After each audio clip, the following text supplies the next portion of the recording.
نحمده ونصلي ونسلم على رسوله الكريم اما بعد فاعوذ بالله من الشیطان الرجیم بسم اللہ الرحمن الرحیم الذين آمنوا وكانوا يتقون صدق اللہ العظیم۔ شان اولیاء کے حوالے سے ہماری گفتگو جاری اور ساری ہے۔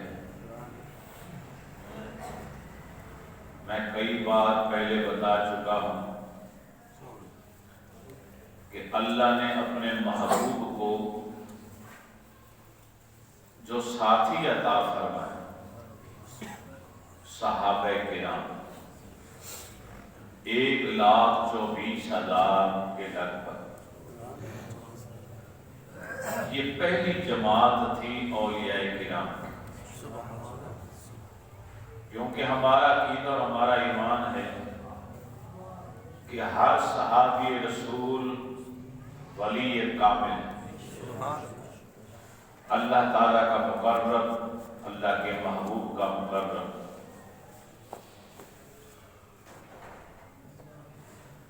اور اسی طریقے سے ان کے بعد تابعین میں، تبع تابعین میں یہ سلسلہ چلتا رہا اور یہ قیامت تک سلسلہ چلتا ہے۔ آج جس ہستی کا ہم ذکر کر رہے ہیں وہ ہیں مولا روم رحمت اللہ تعالی۔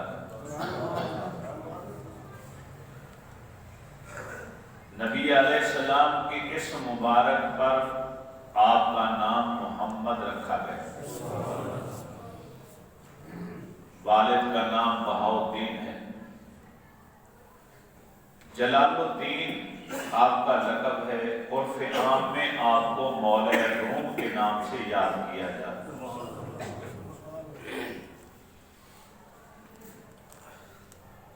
یہ مادہ ذات ولی ہے، شکم مادہ سے دنیا میں آئے تو ولایت کا مرتبہ لے کر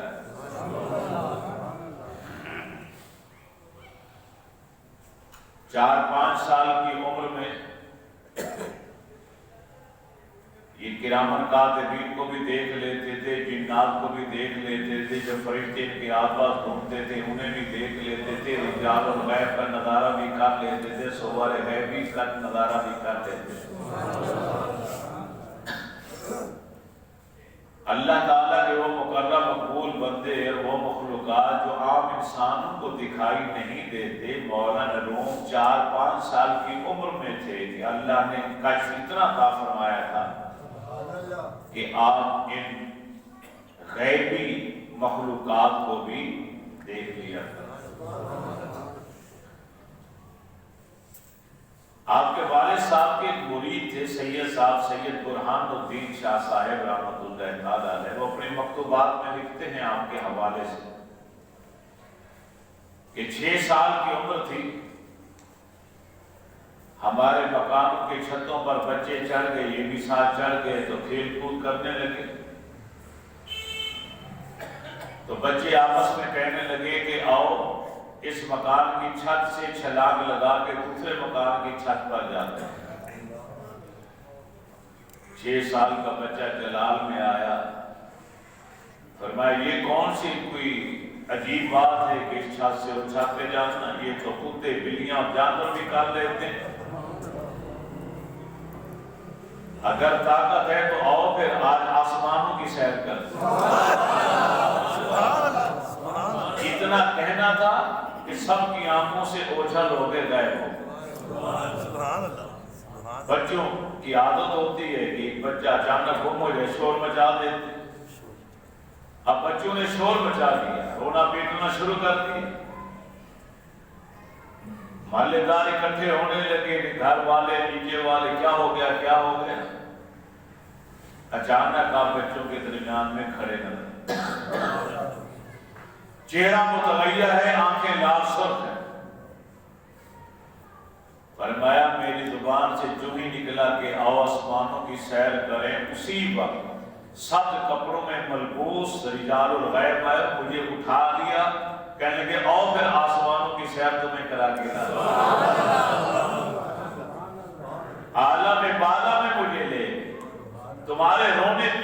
شور مچانے کی وجہ سے میں نے کہا مجھے واپس لے جاؤ، میرے ساتھی پریشان ہو گئے، وہ مجھے واپس آ کے چھوڑا۔ 21 سال کی عمر تھی کہ والد صاحب پردہ فرما، ماں باپ دنیا میں ماں باپ جیسا اور کوئی بھی نہیں ہو سکتا۔ جن کے ماں باپ ہیں وہ قدر جانے یا نہ جانے، جن کے والدین فوت ہو گئے ان میں سے ایک یا دونوں، وہ اچھی طرح جانتے ہوں گے کہ ماں کیا ہوتی ہے، باپ کیا ہوتا ہے۔ اپنی ماں جیسی ماں، اپنے باپ جیسا باپ کائنات میں آ ہی نہیں سکتا۔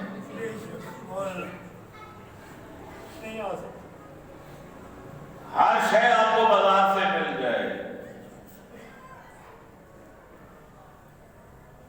میں نے اپنی آنکھوں سے نظارہ کیا ہے، جائیداد کی خاطر بہن بھائی سے لڑ رہی ہے، بھائی بھائی کے اوپر کیس کر رہا۔ ماں اور باپ ایسے ہیں کہ جو مرتے دم تک اپنی اولاد سے وفاداری نبھاتے ہیں اور ان سے کچھ بھی نہیں حاصل کرتے۔ ساروں قطع روتے رہتے تھے باپ کی جدائی میں، کیونکہ وہ باپ نہیں تھے۔ بہاؤالدین صاحب خود صوفی بزرگ، پورا جو سلسلہ ہے شجرہ نسب مولانا جلال الدین روم رحمۃ اللہ تعالیٰ علیہ کا، تو یہ خلیفہ اول حضرت ابوبکر صدیق رضی اللہ تعالیٰ عنہ سے جا کے ملتا۔ خوارزم شاہ باجابارود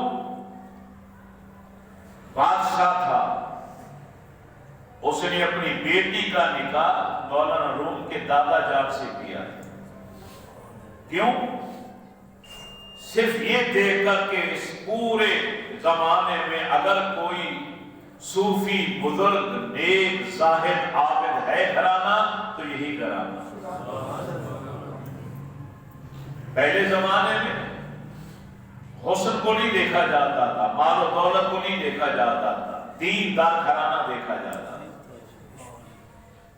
نبی علیہ السلام کا فرمان ہے کہ انسان رشتہ کرتا ہے 3 وجوہات ہوتے ہیں، یا خوبصورتی دیکھتا ہے، یا مال و دولت دیکھتا ہے، یا دین دیکھتا ہے۔ فرمایا سب سے اچھا اللہ کے نزدیک رشتہ وہ ہوتا ہے جو دینداری کی وجہ سے قبول کیا ہے۔ حسن تو آج ہے کل ختم ہو جائے گا، مال دولت تو چھاؤں کی طرح آج تمہارے پاس ہے کل کسی اور کے پاس چلی جائے گی۔ دین ایک ایسا ہے، سرمایہ ہے کہ جو قبر تک آخرت تک تمہارے ساتھ ہے۔ صدیق اکبر رضی اللہ تعالیٰ عنہ سے آپ کا شجرہ نسب ملتا۔ سید برہان الدین جو آپ کے والد کے مرید خاص تھے، ایک دن فرمانے لگے، 25 سال کی عمر تھی، ظاہری علوم حاصل کر چکے تھے۔ فرمایا آؤ مخدوم زادے، آج میں تمہاری امانت تمہیں واپس لوٹانا چاہتا ہوں۔ تمہارے والد نے مجھے اپنا مرید بنا کر سلوک کی منزلیں طے کرا کے اللہ کی عشق کی آگ میرے سینے میں جلا دی تھی، آج وہی آگ میں تیرے سینے میں روشن کرنا چاہتا ہوں۔ مولانا روم کو سید برہان الدین محقق تھے، بہت بڑے عالم فاضل انسان اور باہوش عالم تھے۔ انہوں نے تربیت ہی اس طرح کی آپ کی کہ آپ پر جذب کی کیفیت کا غلبہ نہ ہو بلکہ شریعت کا غلبہ ہے۔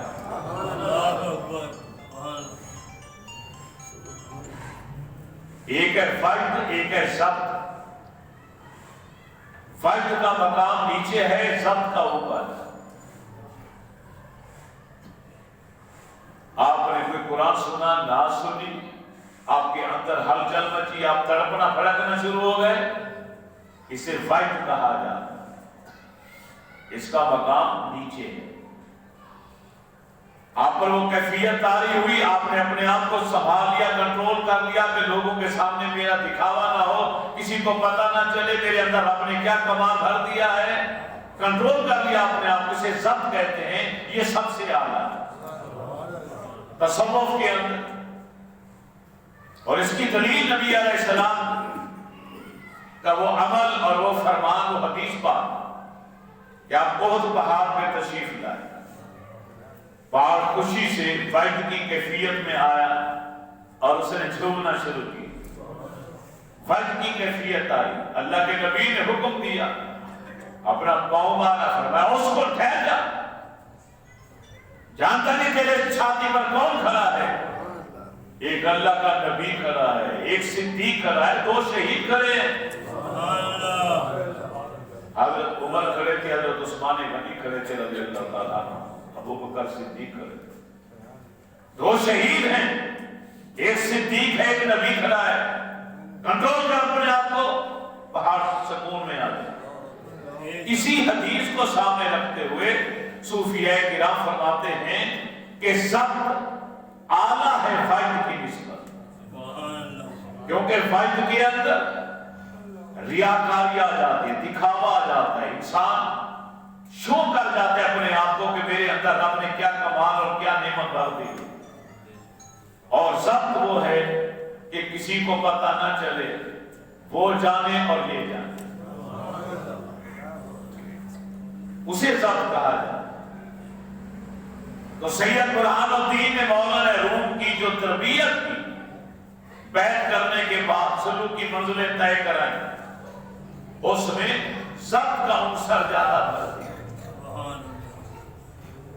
بہت بڑے محقق، بہت بڑے عالم، آپ پونیا کے اندر، ترکی کا شہر پونیا، وہاں آپ کا درس و تدریس کا سلسلہ جاری اور ساری۔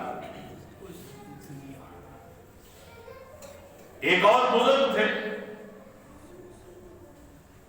محنت مزدوری کیا کرتے تھے، ازار مند نالے بنتے تھے اپنے ہاتھوں سے، وہ بازار میں فروخت کرتے تھے، جو اجرت ملتی تھی اسی سے اپنا گھر کا گزارا چلاتے تھے۔ یہ کیسے کمال کے بزرگ تھے، حج کے لیے پیدل جانے لگے، صحرا آ گیا، گرمی کا موسم تھا، جوتے پھٹ گئے، پاؤں میں چھالے پڑ گئے لوگوں کے، بہت بڑا قافلہ تھا، لوگوں نے التجا کی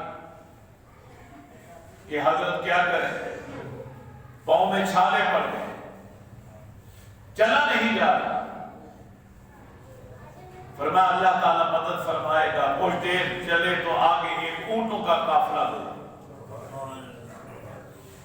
اب جن کے پاس رقم تھی 20 سونے کے اشرفی کا ایک اونٹ ملتا تھا اس زمانے میں، خرید لی۔ اکثریت وہ تھی جن کے پاس 20 اشرفیاں بھی نہیں۔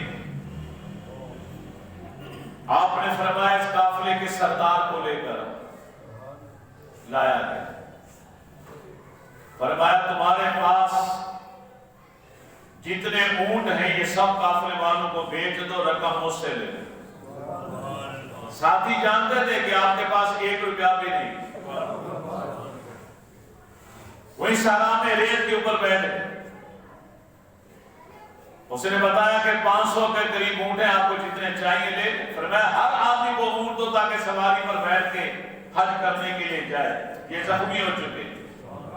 جتنی رقم طے ہوئی سب کے سامنے اس ازار بننے والے، محنت مزدوری کرنے والے عام سے انسان نے ریت کے اندر ہاتھ ڈالا اور سونے کی اشرفیاں اٹھائیں اور دے دی۔ فرمایا گنتی کر لو، گنتی مکمل ہو۔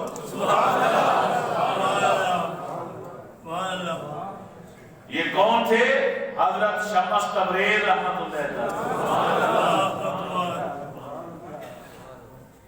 آج کا پیر تو مرید کی جیب پہ نظر رکھتا ہے نا، جو پہلے پیر ہوا کرتے تھے وہ محنت مزدوری کو آگ نہیں سمجھتے تھے، ازار بن کر گزارا کرتے تھے، کوئی پنکھے بنا کے گزارا کر رہا ہے، کوئی کپڑے سیکھ کے گزارا کر رہا ہے، کوئی نائی کا کام کر رہا ہے، حجام کا کام کر رہا ہے۔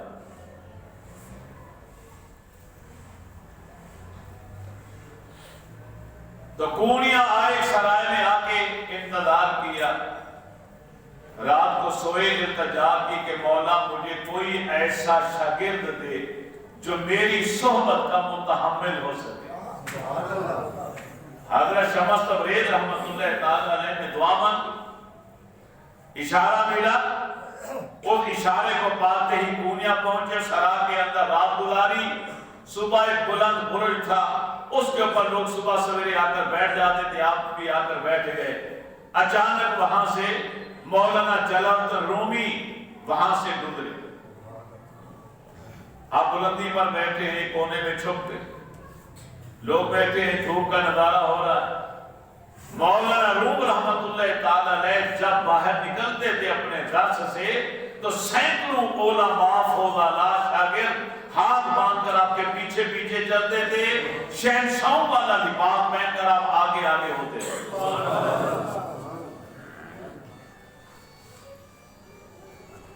جب نظر پڑی تو مسکرائے حضرت شمس تبریز اوپر سے، فرمایا یا اللہ تیرا شکر ہے مجھے مل گیا جو مجھے چاہیے تھا۔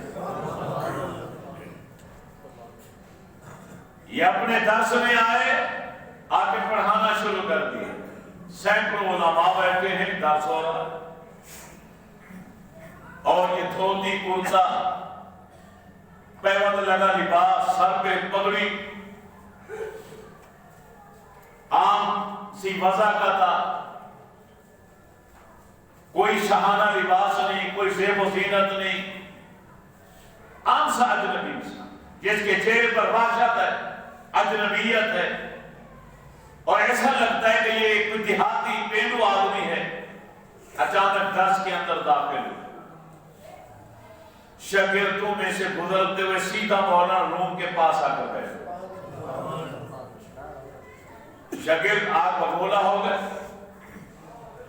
اور روم کا نام تھا جلال الدین محمد۔ کوئی آپ کے سامنے کھڑا نہیں ہو سکتا تھا، یہ پاس آ کے بیٹھ گیا، ہے بھی اجنبی، اور وضع قطع سے کوئی عالم فاضل انسان نظر بھی نہیں آتا۔ مولانا روم رحمت اللہ تعالیٰ نے شیریں زبان تھے، بڑے متحمل تھے، حوصلے والے، بردباری والے تھے، لیکن اس اجنبی کا اس طرح اچانک آ کے برابر بیٹھ جانا آپ کو بھی اچھا نہ لگا۔ آپ نے اس طریقے سے اسے دیکھا ایک نظر، پھر درد دینا شروع کر دیا، مگر وہ عام آدمی جو آ کر بیٹھ گیا، حضرت شمس تبریز رحمت اللہ تعالی علیہ، ان کو درس کے ساتھ کوئی سروکار نہیں، نہ وہ باتیں سن رہے ہیں، نہ ان کے مسائل سن رہے ہیں، نہ ان کے دقائق اور لطائف اور نکتے باریک جو بیان کر رہے تھے، علمی ان کی طرف کوئی توجہ نہیں۔ وہ بار بار کتابوں کو دیکھ رہے تھے، کیونکہ مولانا جلال الدین رومی رحمت اللہ تعالی کا بہت بڑا کتب خانہ تھا جس میں نادر و نایاب کتابیں تھیں، بہت بڑا خزانہ تھا، انہیں کو دیکھ لیا۔ آپ درس دے رہے ہیں، وہ کتابیں دیکھ رہے ہیں۔ شاگردوں کو یہ بھی اچھا نہ لگا کہ اگر آئے گئے ہیں تو ہمارے استاد محترم کہ علم کو دیکھیں، علمی نکات دیکھیں تو کیا بیان کر رہے ہیں۔ شاگرد اسی سوچ وچار میں تھے کہ ان کی زبان پر سوال آیا، حضرت درس دے رہے ہیں، مجھے پہلے اتنا تو بتا دیں یہ کیا ہے۔ اب درس کے دوران میں بات کروں، تقریر کروں، اچانک کوئی آدمی اٹھ کے باتیں کرنی شروع کر دے، مجھے بھی اچھا نہیں لگے گا، آپ کو بھی اچھا نہیں لگے گا۔ یہ کیسا انسان ہے، اسے ادب و احترام کا لحاظ نہیں، مولانا روم کی قدر و قیمت کا احساس نہیں۔ مولانا روم نے اس کی طرف دیکھا، پھر درد دینا شروع کر دیا، جواب نہ دیا۔ کچھ دیر کے بعد وہ پھر جواب نہ دیا، غصے سے دیکھا، اب آپ کو بولا ہو رہا ہے ایسا ایسا، پارا چڑھ رہا ہے کہ یہ کیا آدمی ہے، کیا کر رہا ہے، مجھے بولنے نہیں دے رہا، بات نہیں کرنے دے رہا۔ شاگرد بیٹھے ہیں، میں قرآن و حدیث کی باتیں کر رہا ہوں اور یہ مجھے پوچھتے ہیں یہ کیا ہے۔ وہ بزرگ خاموش ہو۔ جب درس مکمل ہوا پھر سوال،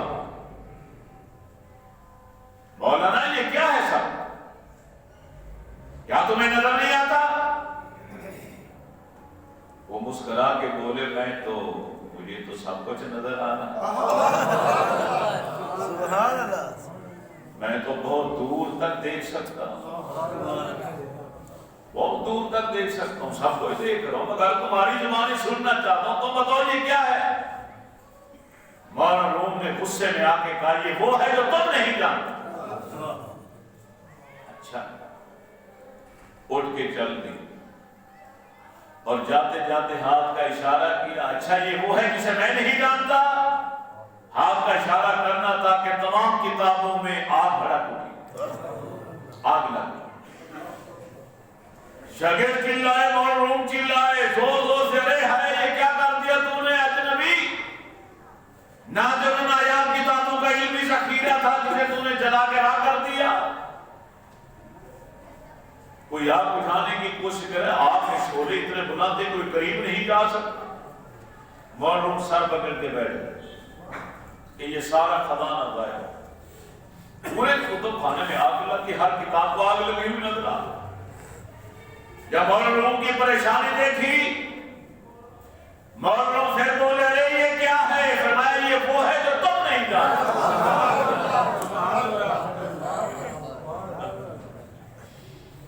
ہاتھ کا اشارہ کیا، آگ ختم ہو گئی، وہ خجل بھی چلے گئے۔ اب مولانا روم اٹھے، شاگرد دوڑے کہ آدھی سے زیادہ کتابیں چل چکی ہوں گی، کچھ باقی ہوں گی تو اس کے قدر کوئی صفحہ خالی ہو یا نہ ہو۔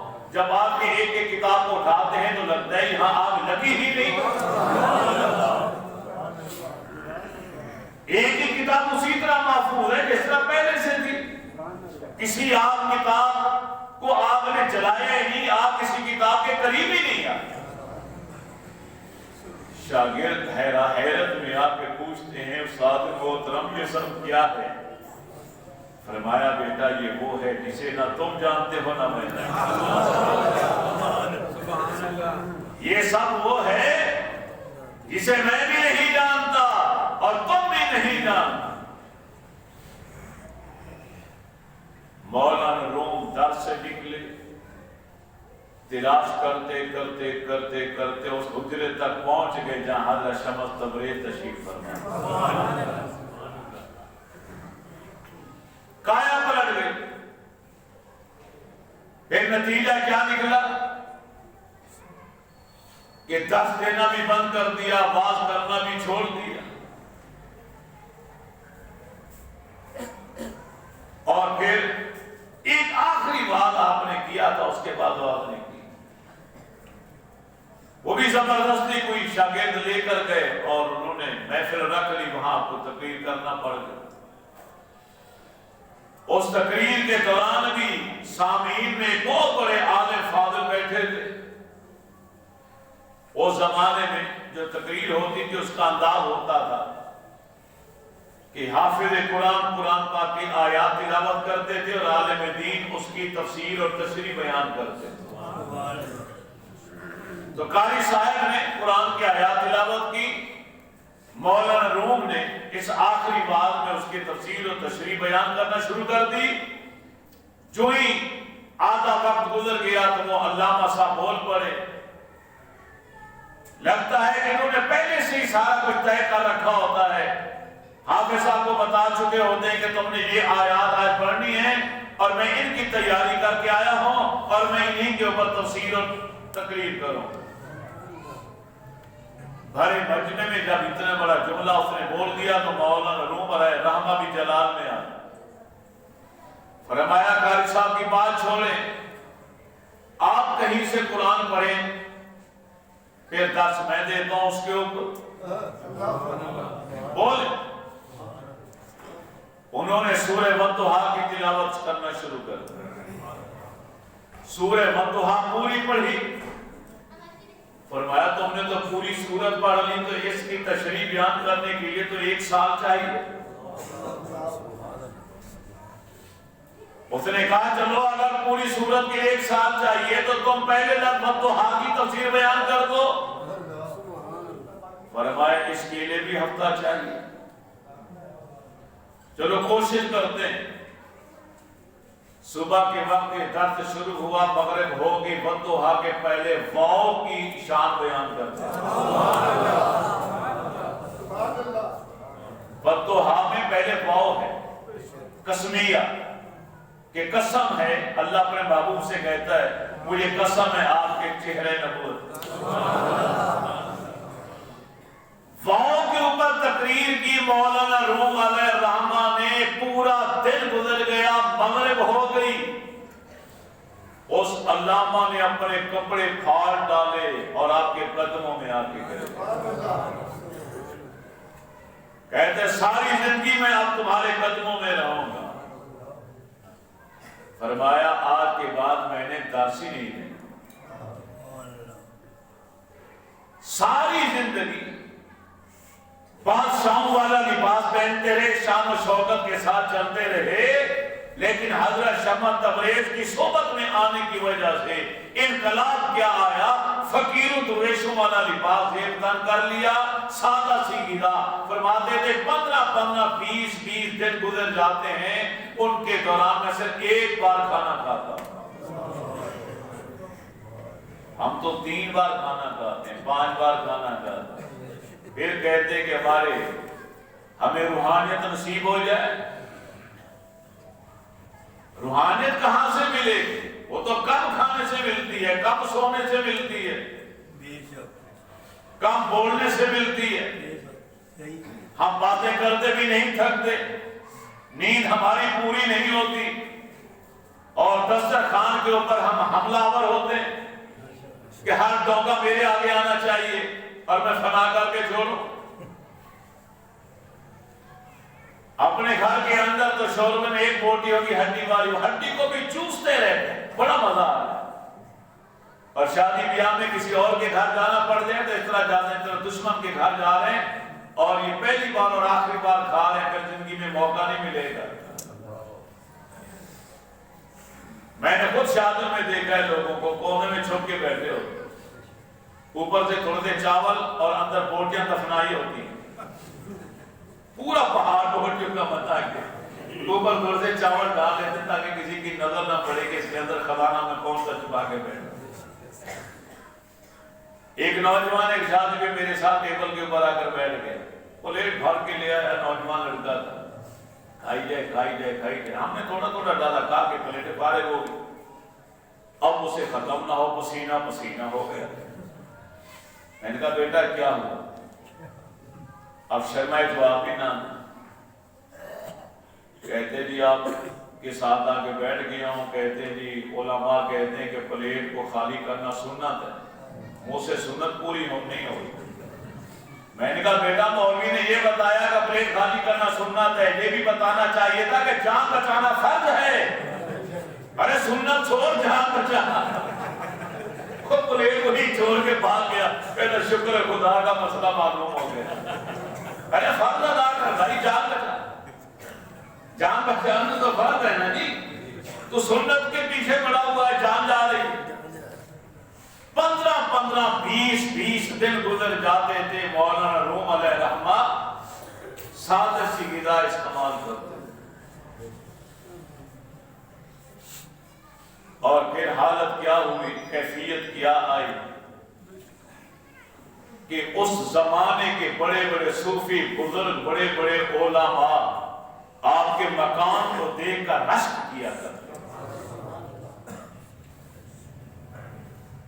اللہ تعالیٰ نے اپنے محبوب کو امت وہ دی جو سابقہ تمام امتوں سے اعلیٰ اور افضل، اور پھر اس امت کے اولیاء بھی وہ دیے ہیں جو نابغہ روزگار ہیں، جن کی مثلی کائنات میں کوئی نہیں۔ کوئی صوفی بزرگ آج کا اٹھا لو جو کہے کہ میں 15-20 دن میں سے ایک بار کھانا کھاتا ہوں، بڑے بڑے چپے کپے پہن کے گھر میں، بڑے بڑے دکھاوے ریاکاری، بڑے بڑے بورڈ فلیٹ سے لگائی ہوئی ہیں، مرید کے گھر آتے ہیں تو کہتے ہیں مرغا نہیں کھاتے ہیں ہم، اس کا باپ جو کوئی نہیں، مٹن بکاؤ، اور ٹکا کے کھاتے ہیں ماشاءاللہ۔ مولانا روم گلی سے گزر رہے تھے، گلی تنگ تھی، آگے کتا سو رہا ہے، آپ رک گئے کہ اگر میں آگے جاؤں گا میرے پاؤں کی آہٹ سن کر یہ بے آرام ہو جائے۔ آئے انسان تو اشرف المخلوقات ہے، ہم تو اس انسان کا بھی اس کی قدر نہیں کرتے، اس کا لحاظ نہیں کرتے. وہ اللہ کے ولی تھے جو جانور تک کا احساس کرتے ہیں. اچانک دوسری طرف سے ایک شخص آیا اور اس نے کتے کے قریب آ کے کتے کو اٹھا دیا اور آپ سر پکڑ کے بیٹھ گئے. آپ بار بار اسے کہا ارے تو نے کتنا بڑا ظلم کیا، ایک جانور کو ایک جاندار کو تم نے بے آرام کر دیا. وہ سو رہا تھا ساری رات کا جاگا ہوا، اب وہ آرام کر رہا تھا تو نے اسے اٹھا دیا.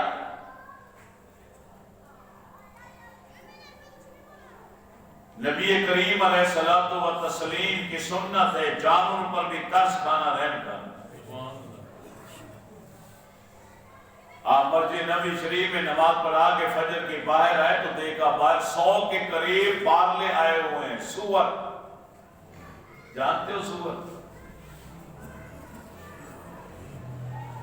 100 کے قریب بھیڑیے، شیر، سور سارے آئے ہوئے. صحابہ حیران ہو گئی یہ جانور کہاں سے آ گیا، عجیب و غریب جن کو کبھی دیکھا نہیں گیا. انہوں نے اپنی زبان میں گفتگو کی. اللہ نے اپنے محبوب کو ہر بولی ہر زبان عطا فرمائی. وَعَلَّمَكَ مَا لَمْ تَكُنْ تَعْلَمْ، رب نے آپ کو ہر وہ علم عطا کر دیا جو آپ نہیں جانتے تھے. رب نے آپ کو سب کو سکھا دیا. جب وہ چلے گئے تو صحابہ نے پوچھا یا رسول اللہ صلی اللہ علیہ وسلم یہ کیوں آئے تھے، کیا کہا ہے؟ فرمایا یہ کہہ رہے تھے کہ ہم فصلوں میں آتے ہیں، ہم جانوروں کو اٹھانے کے لیے آتے ہیں، جانور ہمیں اپنا جانور اٹھانے نہیں دیتے، ہمیں مارتے ہیں پیٹتے ہیں، پہرے دار مقرر کر دیے، بڑے بڑی حفاظتی بندوبست کر لیے.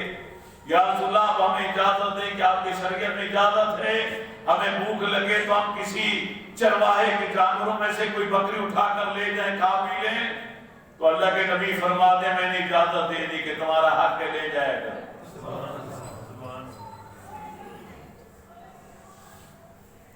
بارلے، ببر، شیر، سور، یہ سب جانور بھی میرے نبی کے پاس آ کر اپنی درخواست رحم کی اپیلیں دائر کیا کرتے تھے، سرکار سے باتیں کیا کرتے تھے. ایک صحابی نے چڑیا کے بچے کو اٹھا لیا تو چڑیا اس بچے کی ماں آگے اوپر چکر کاٹ رہی. اللہ کے نبی نے دیکھا، بلا دیا کیا اٹھایا ہوا ہے؟ کہتے جی بچہ ہے. اور میں دیکھ اس کی ماں کتنی پریشان ہو رہی ہے، جہاں سے اٹھا کے لائے ہو وہاں جا کے رکھ کے.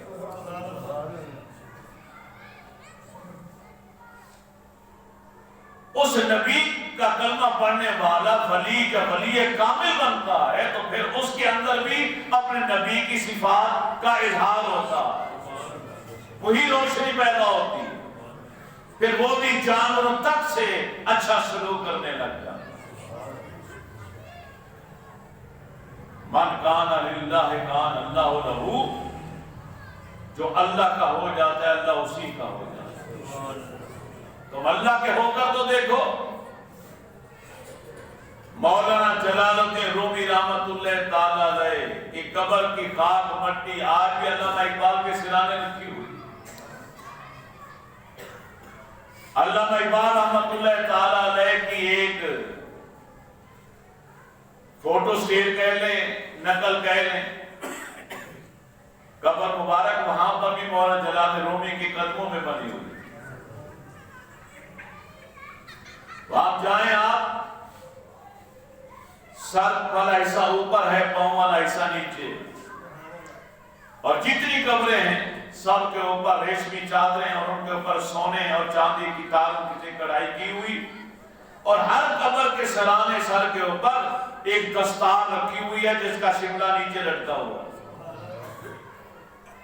انسان دیکھ کے حیران ہو جاتا ہے کہ ہر قبر پر پگڑی رکھی ہوئی ہے، دستار مبارک، شملہ نیچے لٹکا ہوا.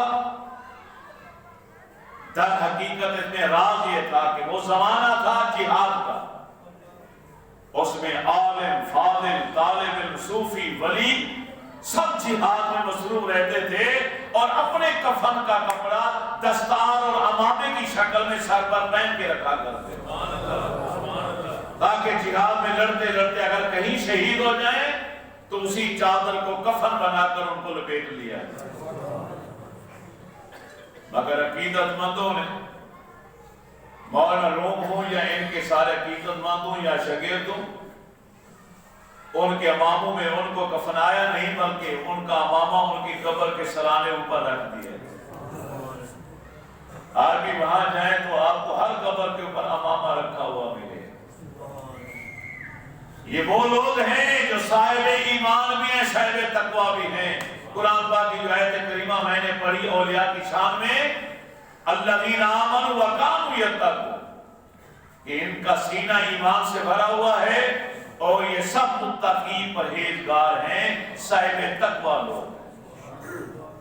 کوشش کیا کریں آپ، ایک تو مرشد کامل ضرور ملنا چاہیے، اس کے ہاتھوں میں ہاتھ دینا چاہیے، اس کے نسبت غلامی کا پٹا گلے میں ہونا چاہیے۔ جس طرح چیخی صاحب نے چادر گلے میں ڈال رکھی ہے، اسی طرح روحانی طور پر ہر ایک کو مرشد کامل کی بیعت کرنی چاہیے۔